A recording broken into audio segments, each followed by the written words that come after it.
Welcome to NCERT +1 and +2 physics. അപ്പൊ നമ്മൾ thermodynamics chapter ആയിരുന്നു കണ്ടുകൊണ്ടിരുന്നത്.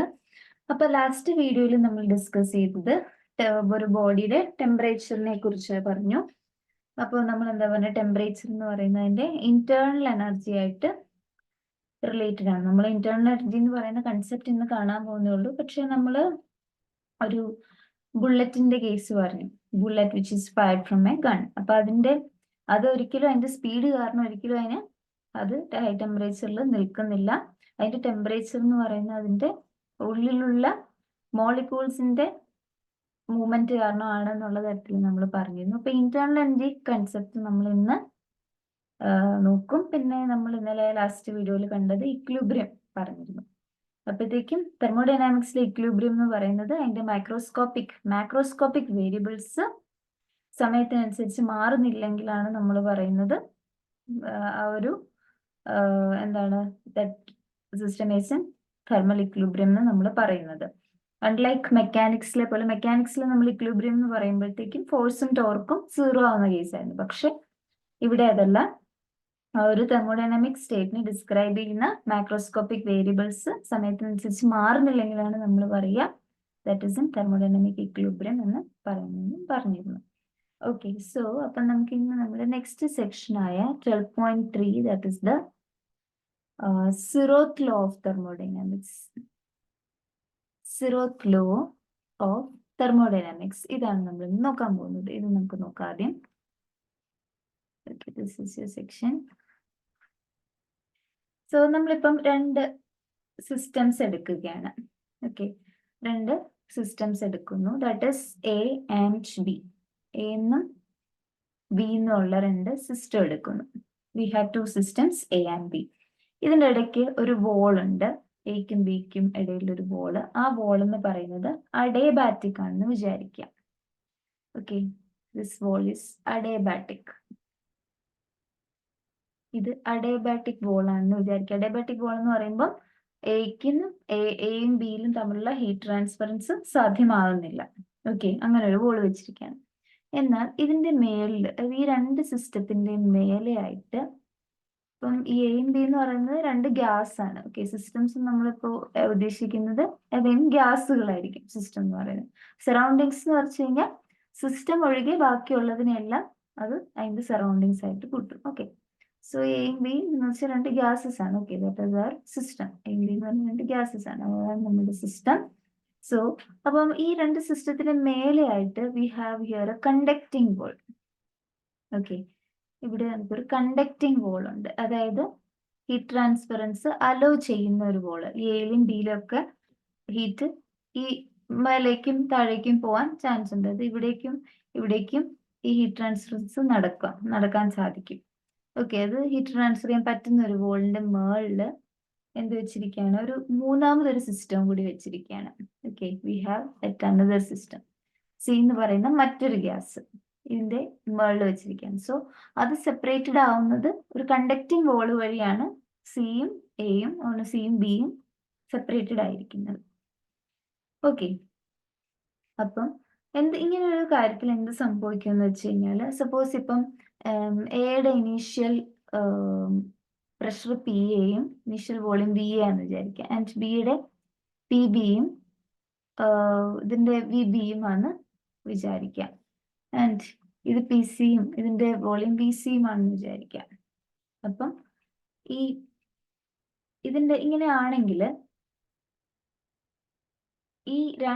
ഈ കേസുകളിൽ ഇതിൽ എന്ത് സംഭവിക്കുമെന്ന് വെച്ച് കഴിഞ്ഞാൽ, നമ്മളിപ്പോ ഇവിടെ നമ്മളിപ്പം ഇവിടെ ഈ സിസ്റ്റത്തിനെ ഡിസ്ക്രൈബ് ചെയ്യാൻ യൂസ് ചെയ്തിരിക്കുന്ന രണ്ട് വേരിയബിൾസ് പ്രഷറും വോളിയം ആണ്. അതാണ് നമ്മൾ ഡിനോട്ട് ചെയ്തത്. അപ്പോഴത്തേക്കും ഈ ഒരു സ്റ്റേറ്റ് ഓഫ് സിസ്റ്റം എന്ന് പറയുന്നത്, അതിപ്പം ഉള്ള ഈ പി എയും വി എയും അതുപോലെ തന്നെ ഈ പി ബിയും വി ബിയും അതുപോലെ പി സിയും വി സിയും എല്ലാം ചേഞ്ച് ചെയ്യും അണ്ടിൽ ഈ പി എയും വി എയും പി സി വി സി എന്ന് പറയുന്ന ഈ സിസ്റ്റവുമായിട്ട് ദാറ്റ് മീൻസ് ഈ എ എന്ന് പറയുന്ന സിസ്റ്റവും സി എന്ന് പറയുന്ന സിസ്റ്റവും ഒരേ ടെമ്പറേച്ചറിൽ എത്തുന്നിടം വരെ ഈ പ്രഷറും വോളിയവും അതിന്റെ രണ്ടിനെയും ചേഞ്ച് ചെയ്യും. അതുപോലെ തന്നെ ഈ സിയും ബിയും എന്ന് പറയുന്ന ഈ രണ്ട് ഗ്യാസസും അവരുടെ പ്രഷറും വോളിയം ചേഞ്ച് ചെയ്തുകൊണ്ടേയിരിക്കും അൺടിൽ സിയുടെ ടെമ്പറേച്ചറും ബിയുടെ ടെമ്പറേച്ചറും സെയിം ആവുന്നിടം വരെ. അത് രണ്ടും തെർമൽ ഇക്വിലിബ്രിയത്തിൽ എത്തുന്നിടം വരെ അതും അതിന്റെ തെർമോഡൈനാമിക് വേരിയബിൾസ് ചേഞ്ച് ചെയ്തുകൊണ്ടേ ഇരിക്കും. സപ്പോസ് അങ്ങനെ എത്തി അവസാനം ഇക്വിലിബ്രിയത്തിൽ എത്തിയപ്പോൾ അവരുടെ എയുടെ പ്രഷറും വോളിയം പി എ പ്രൈമും ബി എ പ്രൈമും ആണെന്ന് വിചാരിക്കുക. ഉടനെ ഇതാണ് തെർമൽ ഇക്വിലിബ്രിയത്തിൽ, അത് ഇവര് ഇൻഡിപെൻഡന്റ്ലി തെർമൽ ഇക്വിലിബ്രിയം ആവുകയാണ് സി എന്ന് പറയുന്ന സിസ്റ്റവുമായിട്ട്. ഓക്കെ, സോ തെർമൽ ഇക്വിലിബ്രിയത്തിൽ എത്തിയപ്പോൾ സിയുടെ എയുടെ പ്രഷറും volume P A V A prime എന്ന് വിചാരിക്കുക. ബിയുടെ പ്രഷറും വോളിയമും പി ബി പ്രൈമും ബി ബി പ്രൈമും വന്നിരിക്കുക. അതുപോലെ തന്നെ സിയുടെ പ്രഷറും വോളിയമും പി സിയും ബി സി പ്രൈമും ആണെന്ന് വിചാരിക്കുക. അപ്പൊ ഇപ്പൊ നമ്മുടെ സിസ്റ്റം ഈ രീതിയിലാണ് ഇരിക്കുന്നത്. ഇപ്പൊ ഈ സിസ്റ്റം ഈ രീതിയിലാണ് ഇരിക്കുന്നത്. ഇതിങ്ങനെ ആയിക്കഴിഞ്ഞു. ഇങ്ങനെ തെർമൽ ഇക്വിലിബ്രിയത്തിൽ എത്തിയതിനു ശേഷം നമ്മള് എന്ത് ചെയ്യാന്ന് വെച്ചാൽ നൗ ഇറ്റ് ഈസ് ലൈക്ക് ഇങ്ങനെയാണ് ഇരിക്കുന്നത്. നമ്മുടെ എ എന്ന് പറയുന്ന ഈ ഗ്യാസ് ദാറ്റ് സിസ്റ്റം ആൻഡ് അതിനെ സെപ്പറേറ്റ് ചെയ്തുകൊണ്ടുള്ളത് ഒരു ഇവിടെ നമ്മുടെ ബി എന്ന് പറയുന്ന സിസ്റ്റം ആണല്ലോ ഉള്ളത്, ബി എന്ന് പറയുന്ന ഗ്യാസ് ആണുള്ളത്. അപ്പൊ ഇതിനെ സെപ്പറേറ്റ് ചെയ്തുകൊണ്ടിരുന്നത് ഒരു അഡേബാറ്റിക് ബോൾ ആണ്. ഇതിന്റെ ഇടയ്ക്ക് നമുക്കറിയാം, ഇവിടെ നമുക്ക് ഫസ്റ്റ് പിക്ചറിൽ അഡേബാറ്റിക് ബോൾ ആണ്. അപ്പൊ ഈ അഡേബാറ്റിക് ബോളിന് പകരമായിട്ട് നമ്മൾ ഇതിനെ ഒരു കണ്ടക്ടിങ് ബോൾ ഇവിടെ വെക്കാന്ന് വിചാരിക്കാം. ഇതിനെ നമ്മൾ കണ്ടക്ടിങ് ബോളുമായിട്ട് റീപ്ലേസ് ചെയ്യുന്നു. ഇവിടെ ഒരു കണ്ടക്ടിങ് ബോൾ റീപ്ലേസ് ചെയ്തിരിക്കുന്നു. ഇനി ഇതിന്റെ മേളിൽ നേരത്തെ ഉണ്ടായിരുന്നത് കണ്ടക്ടിങ് ബോൾ ആണ്. ഇപ്പൊ നമ്മള് ഈ ബോൾ എന്ന് പറഞ്ഞാൽ അഡേബാറ്റിക് ആക്കുന്നു. ഓക്കെ, സംഭവം നമ്മൾ റിവേഴ്സ് ചെയ്യുന്നു. If this is adiabatic ball, ഇതെന്ന് പറയുന്ന അഡേബാറ്റിക് ബോളും ആക്കുന്നു. അപ്പൊ ഇതിന്റെ മേളിലാണ് നമ്മുടെ സി എന്ന് പറയുന്ന ഗ്യാസ് ഇരിക്കുന്നത്. ഇങ്ങനെ വെക്കാന്ന് വിചാരിക്കാം. ഇനി കാണാൻ സാധിക്കുന്നത് ഈ എയുടെയും ബിയുടെയും സ്റ്റേറ്റ്സ് ഒന്നും ഇപ്പം നമുക്ക് ഇങ്ങനെ വെക്കുമ്പോൾ നമുക്ക് മനസ്സിലായി സിയും എയും തമ്മിൽ ഒരു തരത്തിലുള്ള ഹീറ്റ് ട്രാൻസ്ഫറും സാധ്യമല്ല. എന്നാൽ എയും ബിയും തമ്മിൽ ഹീറ്റ് ട്രാൻസ്ഫറൻസ് ഈ കേസിൽ സാധ്യമാണ്. കാര്യം അതിന്റെ ഇടയിൽ കണ്ടക്ടിങ് ബോൾ ആണ്. പക്ഷെ നമുക്ക് ഇതിന്റെ അകത്ത് നിന്ന് ഇതിങ്ങനെ ഒരു കാര്യം ചെയ്തു കഴിയുമ്പോൾ മനസ്സിലാവുന്നത് ഈ എയുടെയും ബിയുടെയും സ്റ്റേറ്റ് ചേഞ്ച് ആവുന്നില്ല. ദാറ്റ് മീൻസ് എയും ബിയും അപ്പം സ്റ്റേറ്റ് ചേഞ്ച് ഇല്ല എന്ന് പറയുമ്പോൾ നമ്മൾ ലാസ്റ്റ് വീഡിയോയിൽ കണ്ടിരുന്നു തെർമൽ ഇക്വിലിബ്രിയത്തിലാണെങ്കിൽ there will be no more changes in the microscopic variables. അപ്പം ആ രീതിയിൽ ഇത് എത്തുകയാണ്. ദാറ്റ് മീൻസ് എയും ബിയും തെർമൽ ഇക്വിലിബ്രിയത്തിലാണെന്ന് നമുക്ക് മനസ്സിലായി. ബിക്കോസ് ഇത് കഴിഞ്ഞപ്പോഴത്തേക്കും എയുടെ നമ്മുടെ ഫസ്റ്റ് ഈ ഒരു പ്രോസസ്സ് കഴിഞ്ഞപ്പോൾ അതിങ്ങനെ നമ്മൾ ഇതിന്റെ സിയും എയും ബിയും തമ്മിൽ ഇടയ്ക്ക് കണ്ടക്ടിങ് ബോളും എയുടെ ബിയുടെ ഇടയ്ക്ക് അഡേബാറ്റിക് ബോളും ചെയ്ത് എന്താണ് ആ ഒരു പ്രോസസ്സ് കഴിഞ്ഞപ്പം ഉള്ള എയുടെ പ്രശ്നം എന്ന് പറഞ്ഞാൽ പി എ പ്രൈമും വി എ പ്രൈമും ആയിരുന്നു. അതുപോലെ അത് നമ്മൾ ഇങ്ങനെ വെക്കുന്നതിന് മുന്നേ ഉള്ള ഇതിന്റെ പി ബി പ്രൈമും ബി ബി പ്രൈമും ആയിരുന്നു. ഇവിടുത്തെ പി സി പ്രൈമും ബി സി പ്രൈമും ആണ്. ഇപ്പോഴും എന്താണ് എയുടെ പ്രഷർ പി എ പ്രൈം, അതിന്റെ വോളിയം ബി എ പ്രൈം. അതുപോലെ തന്നെ അതിന്റെ ബിയുടെ pressure P B prime, volume B B prime. അതുപോലെ തന്നെ സിയുടെ പ്രഷർ പി സി പ്രൈം, അതിന്റെ വോളിയം ബി സി പ്രൈം. അതായത് ഇവിടെ ഉണ്ടായിരുന്ന ഇവിടുത്തെ ഫസ്റ്റ് അത് ഇവിടെ നമ്മൾ ഇനീഷ്യലി സ്റ്റാർട്ട് ചെയ്തപ്പോൾ ഉണ്ടായിരുന്നത് എന്തായിരുന്നു? പി എയുടെ പ്രഷർ പി എ, അതിന്റെ വോളിയം വി എ. അതുപോലെ ബിയുടെ പ്രഷർ പി ബി, ബിയുടെ പ്രഷർ പി ബി, അതിന്റെ വോളിയം ബി ബി. ദെൻ സിയുടെ പ്രഷർ പി സിയും അതിന്റെ വോളിയം ബി സിയും. അങ്ങനെ ആയിരുന്നിടത്ത് എന്ത് പറ്റി? അവസാനം ഹീറ്റ് ട്രാൻസ്ഫറൻസ് നടന്ന് എയും സിയും ഈ ഫസ്റ്റ് പ്രോസസ്സിൽ എന്താ സംഭവിച്ചെന്ന് വെച്ച് കഴിഞ്ഞാൽ ഇനിഷ്യലി തുടങ്ങിയപ്പം ഇതായിരുന്നു അതിന്റെയൊക്കെ പ്രഷറും വോളിയങ്ങളും. അപ്പം ഇങ്ങനെ ഹീറ്റ് ട്രാൻസ്ഫറൻസ് സിയും ബിയും തമ്മിൽ ഇൻഡിപെൻഡന്റ് ആയിട്ട് നടന്ന് ഫൈനലി അവർ അച്ചീവ് ചെയ്തത് ഇക്വിലിബ്രിയം ആണ് ഈ വാല്യൂസ്. അതിന് ശേഷമാണ് നമ്മൾ സെക്കൻഡ് പ്രോസസ്സിൽ വോൾസ് റീപ്ലേസ് ചെയ്തപ്പോഴും ആ വാല്യൂസിന് വ്യത്യാസമൊന്നും ഉണ്ടായില്ല. ദാറ്റ് മീൻസ് ഇത് തെർമൽ ഇക്വിലിബ്രിയത്തിലാണെന്ന് നമുക്ക് മനസ്സിലായി. എയും ബിയും തെർമൽ ഇക്വിലിബ്രിയത്തിൽ നിന്നാണ് മനസ്സിലായി. അപ്പം ഇതിൽ നിന്നാണ് നമ്മുടെ ഈ സീറോത്ത് ലോ ഓഫ് തെർമോഡൈനാമിക്സ് ഉണ്ടാകുന്നത്. അപ്പൊ സീറോത്തിൽ നമ്മളിപ്പോ ഇവിടെ കണ്ടത് തന്നെ എന്താണ്? രണ്ട് സിസ്റ്റംസ്, നമ്മൾ രണ്ട് ഗ്യാസ് എടുത്തു. ആ രണ്ട് ഗ്യാസ് മൂന്നാമതൊരു ഗ്യാസുമായിട്ട് സെപ്പറേറ്റ് ആയിട്ട് തെർമൽ ഇക്വിലിബ്രിയത്തിലായി. അതിനുശേഷം നമ്മൾ അടുത്ത എക്സ്പെരിമെന്റിൽ എന്ത് ചെയ്തു? അടുത്ത പ്രോസസ്സിൽ ആ സെപ്പറേറ്റ് ആയിട്ട് ഇക്വിലിബ്രിയത്തിലായിട്ടുള്ള നമ്മുടെ എയും ബിയും തമ്മിൽ ഇനി ഹീറ്റ് ട്രാൻസ്ഫറൻസ് നടക്കുന്ന ഒരു ബോളുമായിട്ട് അതിനെ ബന്ധിപ്പിച്ചപ്പോഴും അവിടെ ഹീറ്റ് ട്രാൻസ്ഫറൻസ് ഒന്നും നടന്നില്ല. അതായത് അവരും ഇക്വിലിബ്രിയത്തിലായി. ദാറ്റ് മീൻസ് സെപ്പറേറ്റ്ലി മൂന്നാമതൊരു സിസ്റ്റവുമായിട്ട് സെപ്പറേറ്റ്ലി ഇൻഡിപെൻഡന്റ്ലി തെർമൽ ഇക്വിലിബ്രിയത്തിൽ ആവുകയാണെങ്കിൽ അങ്ങനെയുള്ള രണ്ട് സിസ്റ്റംസ് thermal equilibrium ആയി with each other. No more, there will be no more changes in the microscopic variables. അപ്പോൾ അതാണ് basically the zeroth law. Okay, so zeroth law states that two systems, നമ്മളുടെ കേസിൽ എയും ബിയും ആയിരുന്നു ആ two systems in thermal, two systems in thermal equilibrium with a third system separately. നമ്മുടെ third system എന്ന് പറയുന്നത് സി ആയിരുന്നു നമ്മളുടെ എക്സാമ്പിളിൽ. Separately are in thermal equilibrium with each other. അതാണ് നമ്മൾ അവസാനം കണ്ടത്. എയും ബിയും തെർമൽ ഇക്വിലിബ്രിയത്തിൽ ആയിരുന്നു. ലാസ്റ്റ് പ്രോസസ്സിൽ നമ്മൾ കണ്ടതാണ്. Okay, that is what is the zeroth law. Okay. ഇനി നമുക്ക് നെക്സ്റ്റ് സെക്ഷൻ നോക്കാം. നമ്മുടെ നെക്സ്റ്റ് സെക്ഷൻ എന്ന് പറയുന്നത് heat, internal energy and work. Heat, internal energy and work. അപ്പൊ ഇതാണ് നമ്മൾ നെക്സ്റ്റ് നോക്കാൻ പോകുന്നത്. ഓക്കെ, അപ്പം zeroth lawയുടെ ബേസിക് കൺസെപ്റ്റിൽ നിന്നും തന്നെ നമുക്ക് മനസ്സിലാവുന്ന കാര്യമാണെന്ത്, ടെമ്പറേച്ചർ ആണ്. ടെമ്പറേച്ചർ ഈക്വലൈസ് ചെയ്യുന്നിടം വരെയാണ് ഈ പ്രോസസ്സ് തുടങ്ങുന്നത് അല്ലെ. സെപ്പറേറ്റ് ആയിട്ട് നമ്മൾ എയും ബിയും സെപ്പറേറ്റ് ആയിട്ട് സിയുടെ ഇക്വിലിബ്രിയം ആവുക മീൻസ് സിയുടെ ടെമ്പറേച്ചറും എയുടെ ടെമ്പറേച്ചറും ഈക്വൽ ആവുന്നിടം വരെ, സിയുടെ ടെമ്പറേച്ചറും ബിയുടെ ടെമ്പറേച്ചറും ഈക്വൽ ആവുന്നിടം വരെയാണ് നടന്നിട്ടുള്ളത്. ദാറ്റ് മീൻസ് സിയുടെ ടെമ്പറേച്ചർ കോൺസ്റ്റന്റ് ആയിട്ടല്ലേ വരുള്ളൂ. സോ ആ മൂന്ന് ടെമ്പറേച്ചറും ഫൈനലി ഈക്വൽ ആവണം. അപ്പം നമുക്ക് ഒരു ടെമ്പറേച്ചറിന്റെ കൺസെപ്റ്റ് ആണ് അവിടെ നിന്ന് കിട്ടുന്നത് അല്ലെ. അപ്പൊ ടെമ്പറേച്ചർ എന്ന് പറഞ്ഞാൽ നമുക്കറിയാം ഒരു ബോഡിയുടെ ഹോട്ട്നെസിന്റെ ഒരു അളവുകോലാണ്. സോ അതെന്ന് പറഞ്ഞാൽ രണ്ട് ബോഡീസ് തെർമൽ കോണ്ടാക്റ്റിൽ ഇരിക്കുമ്പം ഹീറ്റ് ഫ്ലോ ഏത് ഡയറക്ഷനിലേക്കാണ് എന്ന് തീരുമാനിക്കുന്ന ആളാണ് ടെമ്പറേച്ചർ. അപ്പം ഹീറ്റ് നമുക്കറിയാം എപ്പോഴും ഹീറ്റ് ഫ്ലോ ചെയ്യുന്നത് ഹയർ ടെമ്പറേച്ചർ ഉള്ള ബോഡിയിൽ നിന്നും ലോവർ ടെമ്പറേച്ചറിലുള്ള ബോഡിയിലേക്ക് ആണ് ഹീറ്റ് ഫ്ലോ ചെയ്യുന്നത്. അപ്പം ഈ ഫ്ലോ എന്ന് പറയുന്നത് എങ്ങനെയാണ് ഈക്വലൈസ് ചെയ്യുന്നത്? ഈ ഫ്ലോ ഈക്വലൈസ് ചെയ്യാന്ന് വെച്ചാൽ രണ്ട് ടെമ്പറേച്ചർ ഈക്വൽ ആവുന്നത് വരെ ഈ ഫ്ലോ ഉണ്ടാവുകയും ആ രണ്ട് ടെമ്പറേച്ചർ ഈക്വൽ ആകുമ്പോഴത്തേക്കും ഈ ഹയർ ബോഡിയുടെ ടെമ്പറേച്ചറും ലോവർ ബോഡിയുടെ ടെമ്പറേച്ചർ ഈക്വൽ ആവുന്നത് വരെ ഈ ഹീറ്റ് ഫ്ലോ എങ്ങനെ നടക്കുകയും അതിനുശേഷം അത് രണ്ടും ഈക്വൽ ആയി കഴിയുമ്പോഴാണ് നമ്മൾ പറയുന്നത് the system is thermal equilibrium എന്ന് പറയാൻ പറ്റുന്നത്. ഓക്കെ, അപ്പം നമ്മൾ ഇനി ഇവിടെ ഹീറ്റ്, ഇന്റേണൽ എനർജി, വർക്ക് അങ്ങനത്തെ കൺസെപ്റ്റ്സ് എല്ലാം ഒന്ന് നോക്കാം. ഫസ്റ്റ് ആയിട്ട് നോക്കാൻ പോകുന്നത് ഇന്റേർണൽ എനർജി എന്ന് പറയുന്ന കൺസെപ്റ്റ് ആണ്. Internal energy.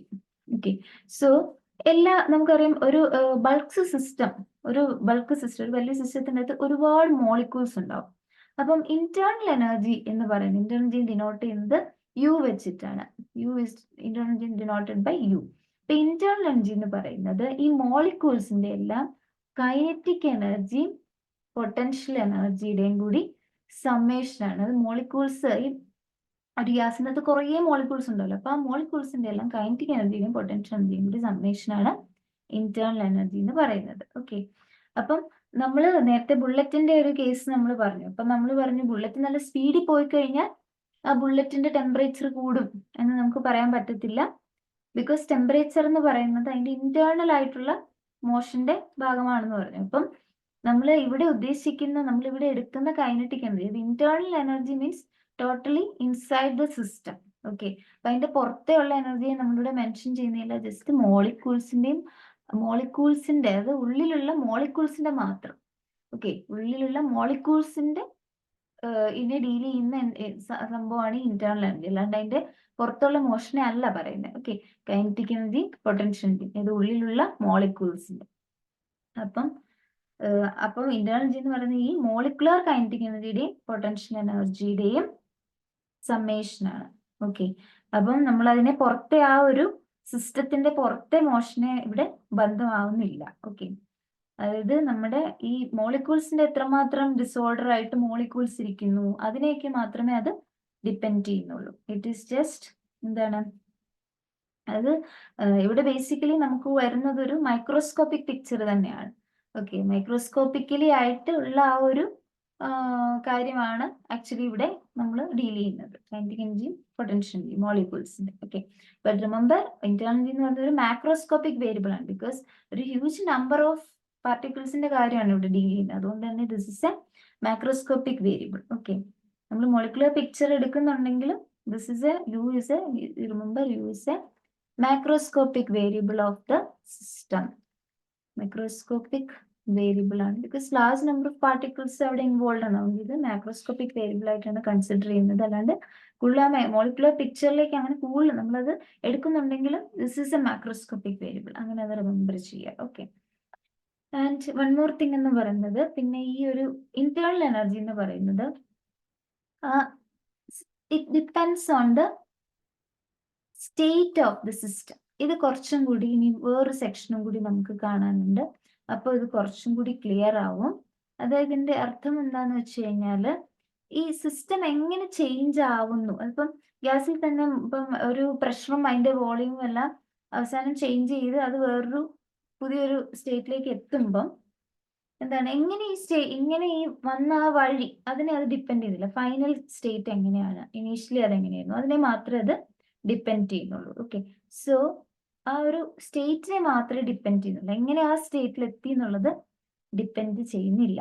ഓക്കെ, സോ ഈ ഇന്റേണൽ എനർജി എന്ന് പറയുന്നത് ഒരു സ്റ്റേറ്റ് വേരിയബിൾ ആണ്. അപ്പം ഇന്റേണൽ എനർജി എന്ന് പറയുന്നത് സ്റ്റേറ്റ് വേരിയബിൾ. ഇതിനെക്കുറിച്ച് കൂടുതലായിട്ട് ഈ ടെക്സ്റ്റ് ബുക്ക് ഈ ചാപ്റ്ററിന്റെ തന്നെ അടുത്ത സെക്ഷൻസ് ആയിട്ട് നമുക്ക് കാണുമ്പോൾ മനസ്സിലാവും. അപ്പോൾ ഒന്നുകൂടെ കൂടെ നമുക്ക് മെൻഷൻ ചെയ്യാം. അതായത് എന്താണ്, ഇത് ആ ഒരു സ്റ്റേറ്റിന്റെ ഇപ്പോഴത്തെ ഗിവൺ സ്റ്റേറ്റിനെ മാത്രമേ ഡിപ്പെൻഡ് ചെയ്യുന്നുള്ളൂ. ആ സ്റ്റേറ്റിലേക്ക് എത്താൻ, ഏത് സ്റ്റേറ്റിലാണോ അതിപ്പോ ഇരിക്കുന്നത് ആ സ്റ്റേറ്റിലേക്ക് എത്താനുള്ള ആ പാത്തിനെ അത് ഡിപ്പെൻഡ് ചെയ്യുന്നില്ല എന്നാണ് അർത്ഥം. അപ്പം ഒരു for a given mass of gas ഈ ഇന്റേണൽ എനർജി എന്ന് പറയുന്നത് ഒരു സ്പെസിഫിക് വാല്യൂ ഓഫ് എന്താണ് പ്രഷർ, വോളിയം ആൻഡ് ടെമ്പറേച്ചർ അതിനെ മാത്രമേ ഡിപ്പെൻഡ് ചെയ്യുന്നുള്ളൂ. അത് ഇപ്പം ഏതെങ്കിലും ഒരു ഗിവൺ മാസ് ഓഫ് ഗ്യാസിന്, ഇപ്പൊ ഒരു പർട്ടിക്കുലർ ഗ്യാസിന്റെ മാസിന് അതിന്റെ ഇന്റേണൽ എനർജി എന്ന് പറയുന്നത് എന്താണ്, ജസ്റ്റ് അതിന്റെ ഇപ്പൊ അതിലിരിക്കുന്ന പ്രഷറിന്റെയും വോളിയത്തിന്റെയും ടെമ്പറേച്ചറിന്റെയും സ്ഥിതി എന്താണ്, കറന്റ്ലി അതിന്റെ പ്രഷർ, വോളിയം, ടെമ്പറേച്ചർ എന്താണ്, അതിനെ മാത്രമേ ഡിപ്പെൻഡ് ചെയ്യുന്നുള്ളൂ. അല്ലാതെ ഇതിന് മുന്നേ അത് ഇവോൾവ് ചെയ്ത് വന്ന പ്രഷർ എന്താണ്, ഇതിന് മുന്നിലത്തെ അതിന് മുന്നേ ഈ വോളിയത്തിന് മുന്നേ അത് ഉണ്ടായിരുന്ന വോളിയം എന്താണ്, അതിനൊന്നും അത് ഡിപ്പെൻഡ് ചെയ്യുന്നില്ല. ഇപ്പൊ ബേസിക്കലി തെർമോഡൈനാമിക്സിലെ സ്റ്റേറ്റ് വേരിയബിൾസ് ആണ്. ഓക്കെ, തെർമോഡൈനാമിക് സ്റ്റേറ്റ് വേരിയബിൾസ് ആണ് ഈ പ്രഷർ, വോളിയം, ടെമ്പറേച്ചർ, അതുപോലെ തന്നെ ഇന്റേണൽ. ഇതെല്ലാം സ്റ്റേറ്റ് വേരിയബിൾസ് ആണ്. ഇപ്പോഴുള്ള പ്രസന്റ് ആ ഒരു സ്റ്റേറ്റിനെ മാത്രമേ അത് ഡിപ്പെൻഡ് ചെയ്യുന്നുള്ളൂ, അല്ലാണ്ട് അതിന് എങ്ങനെ ആ സ്റ്റേറ്റിലേക്ക് എത്തി എന്നുള്ളതിനെ ഡിപ്പെൻഡ് ചെയ്യാത്ത വേരിയബിൾ ആണ് ഇവയെല്ലാം. നേരെ മറിച്ച് ഹീറ്റ്, വർക്ക് എന്നൊക്കെ പറയുന്നത് പാത്ത് ഡിപ്പെൻഡന്റ് ആണ്. അപ്പൊ ഇത് നമ്മൾ ഒന്നുകൂടെയും കൂടി കാണുമ്പോൾ കുറച്ചും കൂടി മനസ്സിലാവും. ഇത് ലേറ്റർ സെക്ഷൻസിലേക്ക് വീണ്ടും നമുക്ക് കാണാം. അപ്പോഴത്തേക്കും സോ നമ്മൾ പറഞ്ഞു വന്ന ഇന്റേണൽ എനർജി ആയിരുന്നു. അപ്പൊ ഇന്റേണൽ എനർജി എന്ന് പറയുന്നത് ജസ്റ്റ് ഇപ്പൊ നമ്മൾ അതിന്റെ ഇന്റർമോളിക്കുലർ ഫോഴ്സസിനെ നെഗ്ലക്ട് ചെയ്യുവാണെങ്കിൽ ഇന്റേണൽ എനർജി നമുക്ക് വേണമെങ്കിൽ പറയാം കൈനറ്റിക് മൊത്തം മോളിക്യൂൾസിന്റെ കൈനറ്റിക് എനർജിയുടെ സമ്മേഷൻ ആണെന്ന് വേണമെങ്കിൽ നമുക്ക് പറയാൻ സാധിക്കും. ഓക്കെ, അപ്പം നമുക്ക് ഈ ഒരു നമ്മളിപ്പോ ഇവിടെ ഡീൽ ചെയ്തിരിക്കുന്നത്, നമ്മൾ പറഞ്ഞു ഇന്റേണൽ എനർജിയുടെ അകത്ത് നമ്മൾ പറഞ്ഞു കൈനറ്റിക് എനർജി ഓഫ് മോളിക്യൂൾസും പൊട്ടൻഷ്യൽ എനർജിയുടെയും സം ആണെന്ന് നമ്മൾ പറഞ്ഞല്ലോ.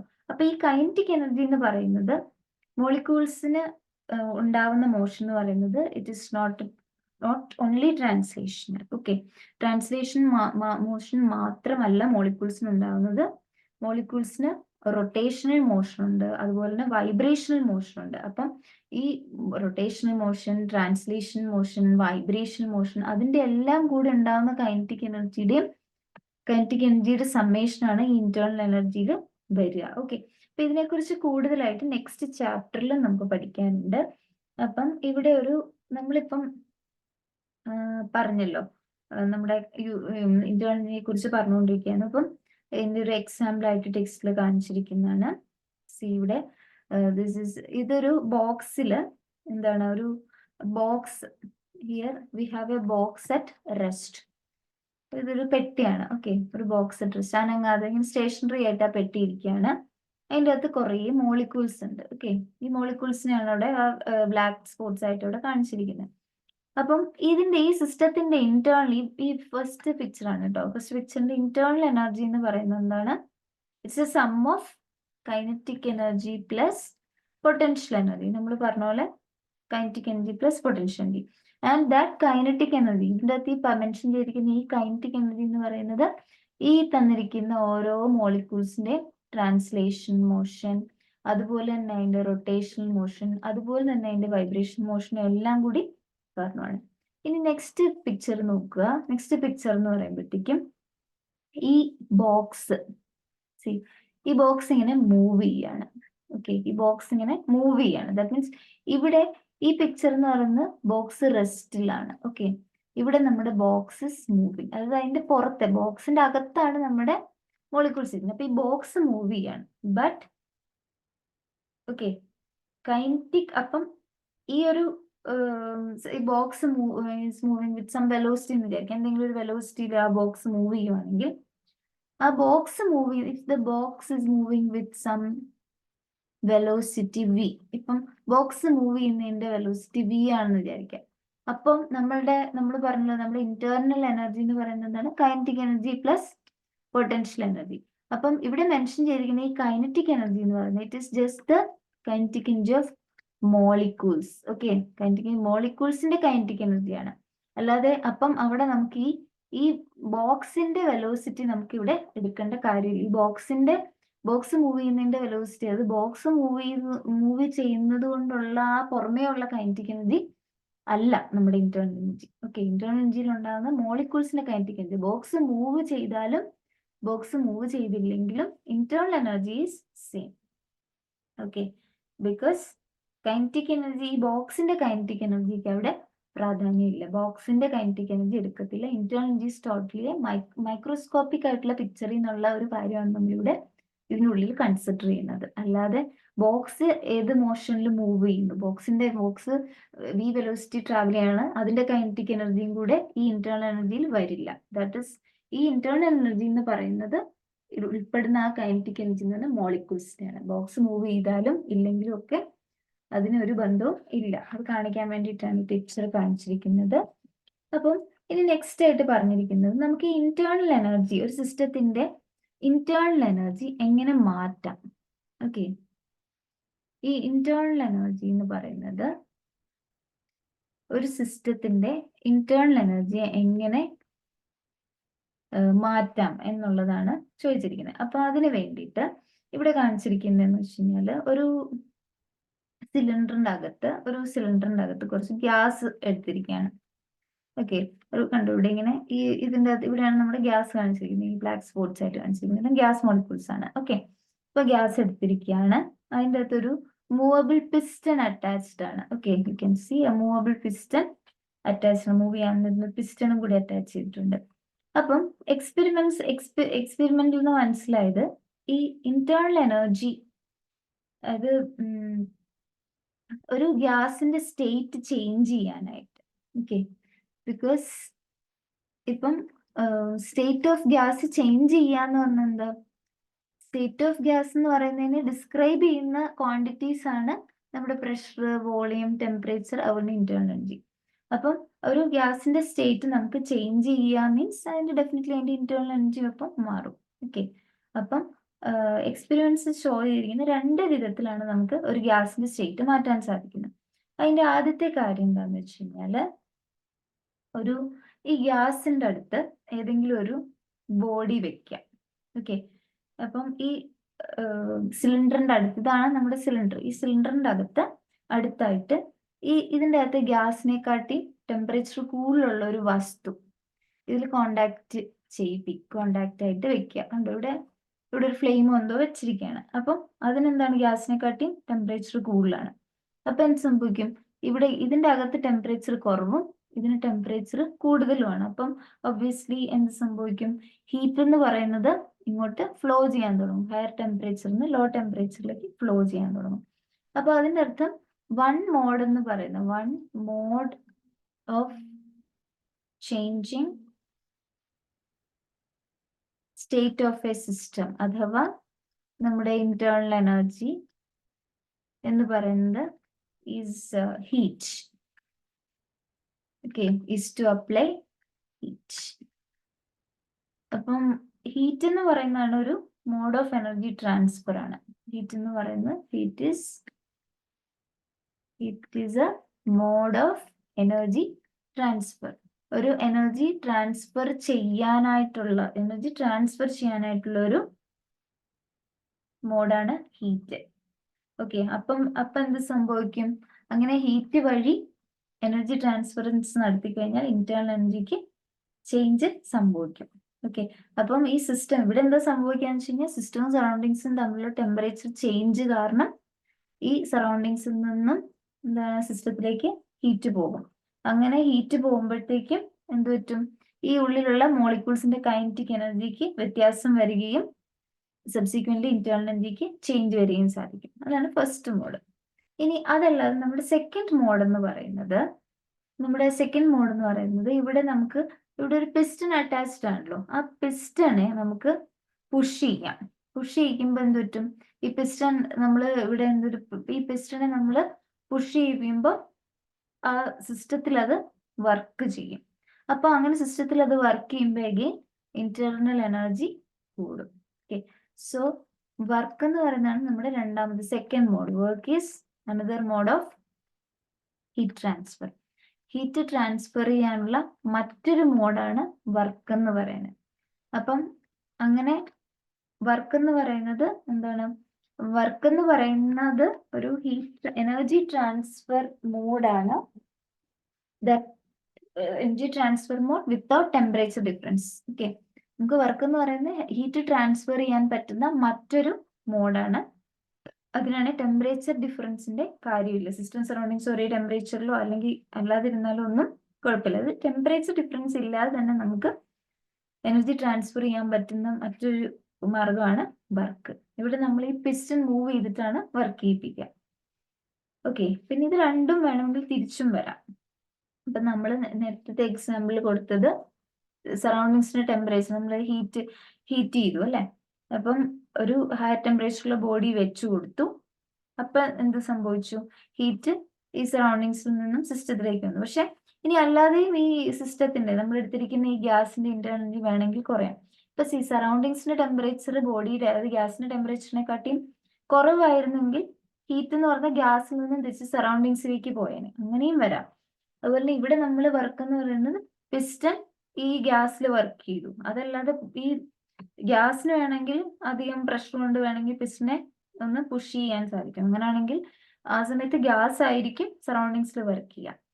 അപ്പം ചുരുക്കം പറഞ്ഞു കഴിഞ്ഞാൽ ഹീറ്റും വർക്കുമാണ് ഒരു തെർമോഡൈനാമിക് സിസ്റ്റത്തിന്റെ സ്റ്റേറ്റ് ചേഞ്ച് ചെയ്യാനുള്ള രണ്ട് ഡിഫറെന്റ് മോഡ് എന്ന് പറയുന്നത് ഹീറ്റും വർക്കുമാണ്. അങ്ങനെ എന്ത് സംഭവിക്കും? അതിന്റെ ഇന്റേണൽ എനർജി, ഒരു സിസ്റ്റത്തിന്റെ ഇന്റേണൽ എനർജി ചേഞ്ച് ചെയ്യാൻ സാധിക്കും. Okay, so heat and work are the two modes to change the internal energy of a system. Okay, internal energy change ചെയ്യാൻ പറ്റുന്ന രണ്ട് കാര്യങ്ങളാണ് വർക്കും ഹീറ്റും. അങ്ങനെ നമുക്ക് ആ ഒരു സിസ്റ്റത്തിന്റെ സ്റ്റേറ്റിനെ മാറ്റാൻ സാധിക്കും. ഓക്കെ, ഇനി പ്രത്യേകം ശ്രദ്ധിക്കുക, ഹീറ്റും ഇന്റേണൽ എനർജിയും രണ്ടും രണ്ടാണ്. ഹീറ്റ് എന്ന് പറയുന്നതും എനർജിയാണ്. ഇപ്പൊ ഇന്റേണൽ എനർജി എന്ന് പറഞ്ഞാൽ ഉള്ളിലെ മോളിക്യൂൾസിന്റെ കൈനറ്റിക് എനർജിയുടെയും പൊട്ടൻഷ്യൽ എനർജീസ് ആണ്. ഹീറ്റ് നമുക്കറിയാം എനർജിയാണ്, പക്ഷെ അതെന്ന് പറയുന്ന എനർജി ഇൻ ട്രാൻസിറ്റ് ആണ്. അത് ഒഴുകി പോകുന്ന എനർജിയാണ്. സി, ഹീറ്റ് ഫ്ലോസ് അല്ലേ, ബട്ട് ഇന്റേണൽ എനർജി എന്ന് പറയുന്നത് അങ്ങനെ ഫ്ലോ ചെയ്യില്ല. അപ്പൊ ഹീറ്റ് എന്ന് പറയുന്നത് ട്രാൻസിറ്റിലുള്ള എനർജിയാണ്. Okay, internal energy is different, heat energy is different. Heat and internal energy are different. ഇത് രണ്ടും ഡിഫറെന്റ് ആണ്, അത് ശ്രദ്ധിച്ചിരിക്കണം. ഓക്കെ, അപ്പം ഒരു തെർമോഡൈനാമിക് സിസ്റ്റത്തിനെ ക്യാരക്ടറൈസ് ചെയ്യുന്ന ആൾ ഇന്റേണൽ എനർജിയാണ്, അല്ലാതെ ഹീറ്റ് അല്ല. ഓക്കെ, അപ്പൊ നമുക്ക് ഒരിക്കലും പറയാൻ പറ്റത്തില്ല ഒരു ഗിവൺ സ്റ്റേറ്റിൽ ഒരു ഗ്യാസിന് ഇത്ര എമൗണ്ട് ഓഫ് ഹീറ്റ് ഉണ്ട് എന്ന് നമ്മൾ പറയുന്നത് ശരിയില്ല. നമ്മൾ ഇത്ര എമൗണ്ട് ഓഫ് വർക്ക് ഉണ്ടെന്ന് പറയത്തില്ല. അതുപോലെ തന്നെ ഇത്ര എമൗണ്ട് ഓഫ് ഹീറ്റ് ഉണ്ടെന്ന് പറയാൻ പറ്റത്തില്ല. പക്ഷെ നമുക്കൊരു ഒരു ഗിവൺ സ്റ്റേറ്റിൽ ഒരു ഗ്യാസിന് ഇത്ര എമൗണ്ട് ഓഫ് ഇന്റേർണൽ എനർജി ഉണ്ട് എന്ന് നമുക്ക് പറയാൻ പറ്റും. ദാറ്റ് മീൻസ് ഇന്റേണൽ എനർജി ആണ് ഒരു തെർമോഡൈനാമിക് സിസ്റ്റത്തിനെ ക്യാരക്ടറൈസ് ചെയ്യുന്നത്. ഓക്കെ, നമുക്ക് ഹീറ്റും വർക്കും അതിനെ എങ്ങനെ പറയാമെന്ന് വെച്ച് കഴിഞ്ഞാൽ ഒരു സെർട്ടൻ എമൗണ്ട് ഓഫ് ഹീറ്റ് സിസ്റ്റത്തിലേക്ക് കൊടുത്തു അല്ലെങ്കിൽ ഒരു certain amount of work system ചെയ്തു എന്നൊക്കെ നമുക്ക് പറയാൻ പറ്റുള്ളൂ. ദാറ്റ് മീൻസ് ചുരുക്കം പറഞ്ഞു കഴിഞ്ഞാൽ ഇതാണ് പറയുന്നത്, ഹീറ്റും വർക്കും are not thermodynamic state variables. ഇതെന്ന് പറയുന്നത് തെർമോഡൈനാമിക് സ്റ്റേറ്റ് വേരിയബിൾസ് അല്ല. ഓക്കെ, ഒരു തെർമോഡൈനാമിക് സ്റ്റേറ്റ് വേരിയബിൾസ് ബിക്കോസ് ഒരു സ്റ്റേറ്റിനെ, ഒരു തെർമോഡൈനാമിക് സ്റ്റേറ്റിനെ ക്യാരക്ടറൈസ് ചെയ്യാൻ ഹീറ്റിനോ വർക്കിനോ കൊണ്ട് സാധിക്കത്തില്ല. ഇതെന്ന് പറയുന്നത് they are modes of energy transfer. Okay, ഇതെന്ന് പറയുന്നത് ആ സിസ്റ്റത്തിലേക്ക് എനർജി ട്രാൻസ്ഫർ ചെയ്യാനായിട്ടുള്ള മാർഗങ്ങളാണ് ഹീറ്റും അതുപോലെ തന്നെ വർക്കും. അങ്ങനെ ഹീറ്റ് ട്രാൻസ്ഫർ ചെയ്യുമ്പോഴാണ് എന്താണ് internal energy change in resulting in change in internal energy, resulting in change in internal energy എന്ന് പറയുന്നതാണ് നമ്മുടെ state variable. Okay, that's it. അപ്പോൾ ബാക്കി നമുക്ക് നെക്സ്റ്റ് വീഡിയോയിൽ നെക്സ്റ്റ് സെക്ഷൻ നോക്കാം. So thank you.